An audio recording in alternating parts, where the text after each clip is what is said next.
the U.S. involvement here is extremely heavy. The amount of actual infiltration and the amount of activity by U.S. intelligence agencies, it's not even covered. I think Julian Assange definitely the sheltering of Julian Assange, giving asylum to him, definitely was part of this. Definitely.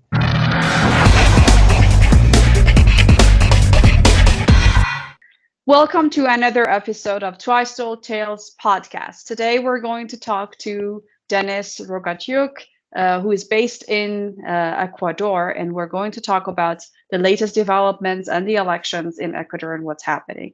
Welcome to our show, Denis. Thank you so much for having me. It's a pleasure. It's a pleasure to be here with you to talk about Ecuador and the election. Thank you for accepting our invitation. So let's start by talking about what exactly is happening and what are the results of the election. What was happening prior to the elections, and how is the Ecuadorian nation reacting to everything? The results, I would say, have been somewhat inconclusive with regards to the overall political shift in the country.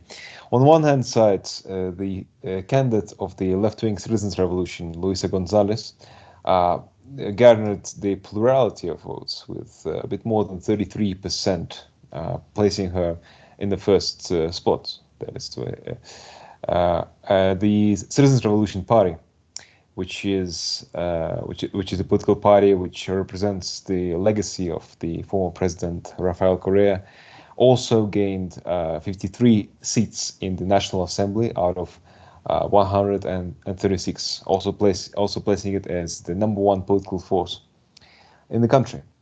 Unfortunately, the 33% that Luisa obtained in the first round wasn't enough to win the election outright, which means that the elections will go to a runoff on October 15th. Now, days prior to the election, there was a great amount of speculation, a great amount of uncertainty regarding the possible regarding the possible results but more importantly regarding who would win the second place in the race. Many thought that it would be a candidate by the name of Jan Topic, who is supported by the right-wing Social Christian Party, and who really ran on this platform of sort of tough on crime, safety and security kind of message. Many expected him to be placed in the second round, but in the end, it was actually a businessman, Daniel Noboa, who is the son of one of Ecuador's richest men, Alvaro Noboa, who is one of the most prominent banana oligarchs of the country. With Noboa managed to score 23% to Luisa Gonzalez's 33, which means that the two of them will face off on October 15th. But the overall kind of political map of Ecuador right now is just as equally kind of divided and murky as it was before, because just like in 2021, what we have is a left-wing candidate that represents the legacy of Rafael Correa, facing off against a businessman with one of the most prominent, names in the country, just like in 2021. So there's a sort of a certain sense of déjà vu that's prevailing here in the political atmosphere. Right. So you're saying that it's more like equal, but do you feel like, especially among the people, there is any I don't know, tendency that the people would move forward a more leftist candidate, or what is the general atmosphere among the people? Is there any chance that the more anti-imperialist forces or the more leftist forces would take over in the future? That's a good question. the overall feeling, like we have to remember that in the last 6 years, the country effectively have become polarized among the, sort of among the two main political lines. One is the Correísmo, that is the which embraces the political line, which embraces the legacy and the policies, the politics and the ideology of Rafael Correa, the left-wing president who governed the country from 2007 and from 2017, and whose policies lifted hundreds of thousands of people out of poverty, reduced inequality, created a whole set of new social programs, social investment, which helped to integrate Ecuador into the Latin American pink tide, into the Latin American the new kind of unity projects, which really kind of helped to bring Ecuador on the map. So on one hand side, and on the other hand side, kind of this really sort of loosely put together tendency of anti-Correismo, which and there you find all kinds of actors. You go from conservatives to environmentalists to say like kind of like a middle class liberals to the also to the sections of the far right. So, and this polarization was really forced upon through a lot of media campaigns, and through also the policies of the government of Lenin Moreno and also of Guillermo Lasso, the current conservative president. With regards to whether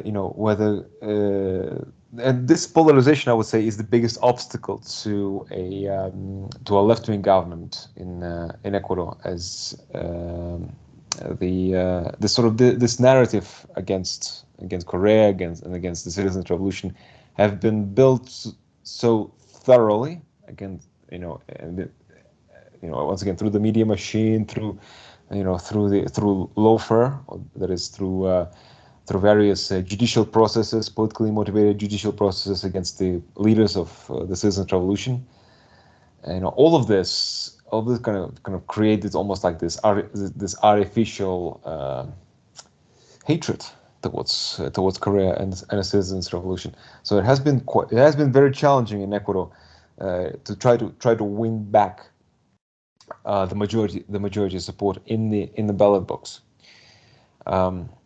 Whether or not the citizens' revolution can actually succeed on October 15th and for Luis Gonzalez to be elected, several factors I think will have to be involved here. Is that the biggest question is, can Luis Gonzalez kind of break this polarization, and can she present herself as not just as someone who represents the legacy of Rafael Correa, but also someone who represents more, who represents actually the future of Ecuador. During the election campaign here, it was quite curious to see the kind of messages that she and the Citizens' Revolution were sending to the people. They were saying their main message was that everything that the candidates promised to do with regards to security, to reducing poverty, to stability, we've already done that, and we will be the best ones to do it. And this has yielded Luisa a very strong base of support, more than 33%. But there is because of this kind of artificial polarization, she hasn't been able to garner the support of a lot of the people who would have voted for her otherwise, if she had been a newcomer. So left-wing imperialist government here, left-wing anti-imperialist government here. This will be difficult. There's no denying that, but definitely possible. The historic memory of Korea is still very strong, very strong here, and he still remains the most popular political leader in Ecuador today. How does Villavicencio fit into that narrative, and what's the update on the investigation into his assassination? Villavicencio was definitely kind of an interesting character in the political arena of Ecuador. He was, for a long time, he was a political rival of Rafael Correa, often one of the biggest critics of Rafael Correa. He also supported the 2010 coup against Rafael Correa, and it has been alleged that he has had ties with U.S. Intelligence agencies in the past. His assassination, though, is another matter, as there was. In the days and weeks prior to his death, there were various reports which he produced. Were various claims that he made, that tied the drug trafficking groups and cartels to the various people in the Guillermo Lasso's administration and kind of other political rivals. We know that he received threats from various crime lords in Ecuador. With regards to like the effect that his assassination has had, to this, so far there hasn't been any concrete progress made with regards to his finding his killers. Although according to one of the government task force, there were several phone calls that were intercepted from Colombia that allegedly were the authors or the sponsors of the assassination, but the details have not been released. None of that, and no real kind of claims were made. But I think what's important is that both the Villavicencio's family, so that's his widow and his sister, have blamed the government of Guillermo Lasso. And also the candidate who replaced Villavicencio in the election, Christian Zurita, did the same. He stated that the biggest negligence was done on the part of Guillermo Lasso. So there's certainly still a lot of uncertainty, still speculation. Of course, the enemies of citizen revolution and of Rafael Correa tried to pin the murder on him, sort of citing this history, this history of animosity that the two have between them. But this is of course absurd, because Luisa Gonzalez was leading in the polls throughout, in the days prior to the assassination. So the murder of Villavicencio would be detrimental. Would have been and has been detrimental to their chances of victory. So as I say, kind of the facts and the investigation surrounding Villavicencio at the moment is just as uncertain as the political situation in the country. Could you comment on maybe the impact of, or what you feel, or what you can sense is the goal of U.S. imperialism in Ecuador? I mean, as I understand it, the straw for a long time, leftist people's government was sort of tolerated in Ecuador, and then Julian Assange sort of broke the straw that broke the camel's back, and they just put the fist down on Ecuador, and then that was resolved because they've taken Assange custody in Belmar. So what are they just? Is this just sort of a shadow of that anger by the imperialists, or are there currently active projects that they trying to that are their objectives? I don't really understand what would cause that amount of investment to keep the narratives going that are anti people's movement. Well, Chris, today in Ecuador, I would say the U.S. the U.S. involvement here is extremely heavy. The amount of actual infiltration and the amount of activity by U.S. intelligence agencies, it's not even covered anymore. The day after the murder of Villavicencio, Guillermo Lasso stated that he personally requested the presence of FBI in Ecuador in order to assist with the investigation. the fact that a president, directly requests the involvement of a foreign intelligence agency in a murder that had nothing to do with the United States directly. So there were no U.S. victims. Speaks volumes of just how sort of under the thumb the Ecuadorian government has become. So just how obedient to the U.S. interests the Ecuadorian government has become. And this is not all. I mean, there are U.S. troops which are currently now stationed in Galapagos. Once again. Of course, there's cooperation between the CIA and the Ecuadorian intelligence agencies. But the question is why? Why such a huge blowback for Ecuador? I think Julian Assange definitely, the sheltering of Julian Assange, giving asylum to him, definitely was part of this. Definitely.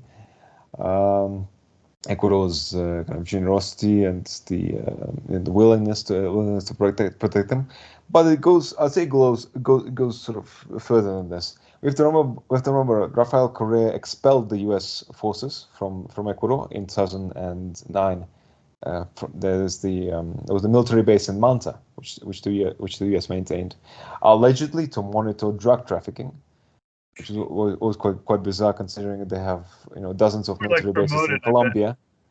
Yeah, and I'm not sure. They always seem to monitor. They never actually want to do anything about it. At least that's what it seems. It's like terrorism in West Africa. When the U.S. went there to do anti-terrorism, it went up 7,000%. Or the fact, or in the case of Afghanistan, they claim to also to fight drug trafficking in Afghanistan, but the moment they leave, the heroin production drops by 99%. Exactly. Miracle. Yeah. Exactly. So I would say the amount of U.S. involvement these days in Ecuador really kind of matches the pre-Korea levels, and in a way even more so. I think it's almost like it's a warning that they want to send to the other countries that that they want to get rid of. They want to permanently get rid of U.S. presence here, saying one way or another we can come back. We're like bed bugs. Yeah, that's what they're saying. Well, that's pretty effective what they're doing now, because it's night and day what Ecuadorian politics has become from what it was. So yes, that's fascinating. So you go ahead, Federa. No, go ahead, Anand. No, that's fine. Yeah, I know that you also report in Spanish, and so do you see a difference between the way things are being reported to the Spanish-speaking audience, or I don't mean just the Ecuadorians, but also everyone in Latin America, and for example, the English-speaking audience? Like, how is the propaganda working there, and what are the differences? That's a good question. I would say, so I would say that the majority of Latin American-based media has taken a lot of pro tips from the U.S. and Western-based media. I'm talking about the private media, of course, there, because many of this, a lot of this has been reported as. Excuse me. Actually, before I get into that, we just wanted to read the headline from New York Times regarding the election. Okay. This is what it says: establishment leftists and newcomer businessmen appear headed to Ecuador runoff. Good. Now, like I said, I posted this on my Twitter. I said this is the Western MSM is right on time with its aneurysm-inducing headline about the elections in Ecuador. Just the amount of not just the amount of inaccuracy, just the amount of pure ignorance that exists about this about the election is quite astounding. As in the Western media, it's been painted. This has been kind of been painted as Luis González somehow establishment, even though they haven't been in power for the last 6-7 years, and they've actually been persecuted politically for the last 7 years. Somehow that's establishment. And in fact, Daniel Noboa, whose father is the richest man in Ecuador is considered to be as a newcomer to politics, and his father also had his own political party as well. Wow. So this is this is the kind of media warfare. George W. Bush was a newcomer to politics too. Yeah, Same way. exactly. Yeah. That's actually a good analogy. I haven't thought about this. But this flipping of the narrative is something that has become quite common in both the Western media, but also in Latin American media here. Well, it's projection propaganda too. You could do that headline about the American election that's coming up. I mean, it's total projection. Everything that the West does right now is just projection propaganda. If you read it, it's just like, wait a minute, what? This pot calling the kettle black, if I ever heard it. They always say that. It's just astounding. And New York Times is just pure garbage. It's just directly. I mean, it's sad because they'll put like 2 or 3, lost dog stories where you're like, oh, isn't that cute? That's really great, and that gets you to think that the rest are good stories. But it's unbelievable. I mean, the stuff they say in geopolitical matters is just so repulsive. I mean, they were like excusing cluster bombs and they excuse drone attacks, and it's just yeah. So absolutely. So not surprising that they're doing projection propaganda about Ecuadorian elections. And I think we're going to see more of this in the coming up in the weeks prior to the runoff on October 15th. We're going to see more of that. So the outcomes. What would you in the different scenarios that would that may result? How would you envision the reaction? Do you think there'll be like massive protests, or how much tension is there here? There, I mean, here, if that, we're at the point where now we're going to have street protests no matter who wins an election, because we've been tweaked out of our minds by the media in terms of, the other guy's evil or the other guy's corpse. So it's like hard to, it's hard to imagine how we can have politics here without massive protests. So is that similar in Ecuador, the amount of tension? Well, Chris, it's historically, historically, the one kind of the political group, and I'd say the kind of the part of the society which has been the protagonist of these of the protests has been the indigenous people, and particularly their representatives, the CONAIE, that's the Confederation of the Indigenous Nations of Ecuador.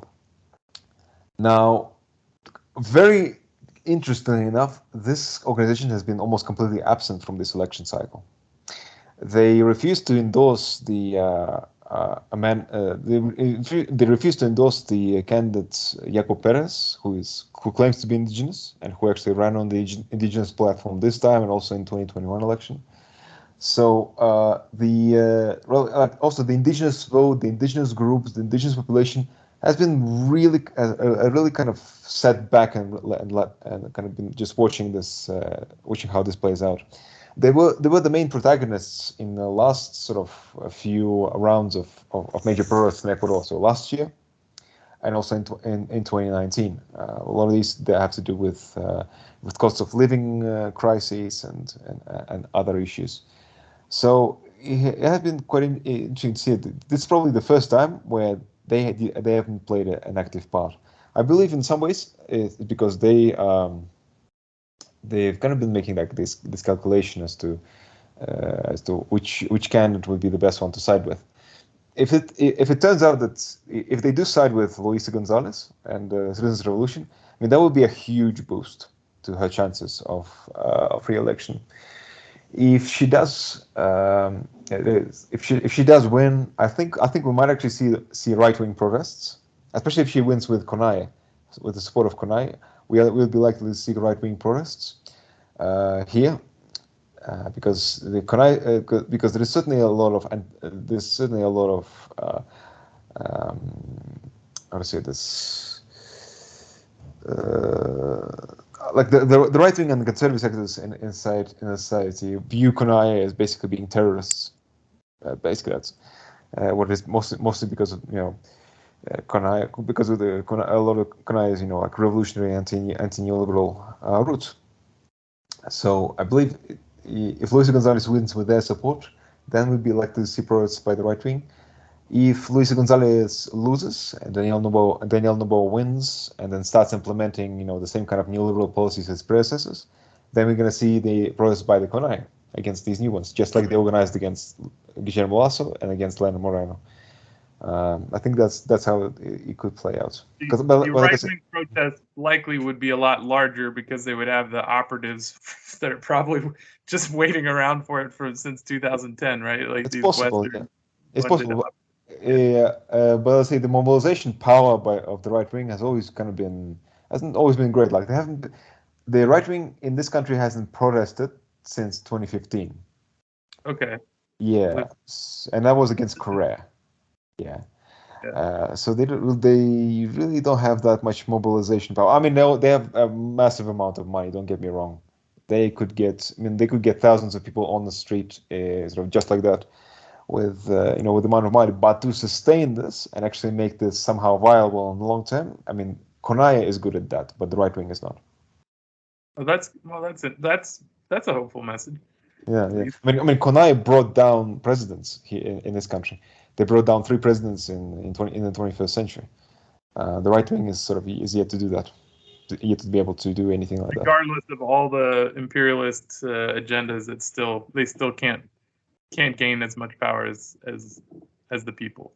Yeah, what the right wing actually did here is that instead of having a color revolution here, like they did in Bolivia or like they did in Honduras or in other countries, what they did here is that they actually bought out a president, that's Lenin Moreno, when he assumed power on the platform of his revolution. They actually bought him out and got him to kind of just open the gates to all the right wing sectors to join the government. Wow, it's interesting. Yes. Just money talks. Yeah, unfortunately so. All right. Yeah, we have been recording for 26 minutes, so I think wrap it up. All right, go ahead. Well, it was really nice to hear an update from you, and we look forward to seeing more of your work. And maybe you could tell everyone how to read your work and where to find you online. Certainly, thanks, Chris. I write, publish, and also edit for El Ciudadano, which is at www.elciudadano.com, which is in Spanish. I also publish for Grayzone and also for T.com. And on Twitter, you can find me at Denis Rogatyuk. All right, we'll put the links there so that they can easily access. Yeah. Yeah. Thank you so much. Muchas gracias. Yeah. Okay, so thank you everyone for tuning into another episode of Twice Told Tales podcast. Support our work by joining our Patreon community and our Telegram channel, and don't forget to subscribe to our channel and share this video.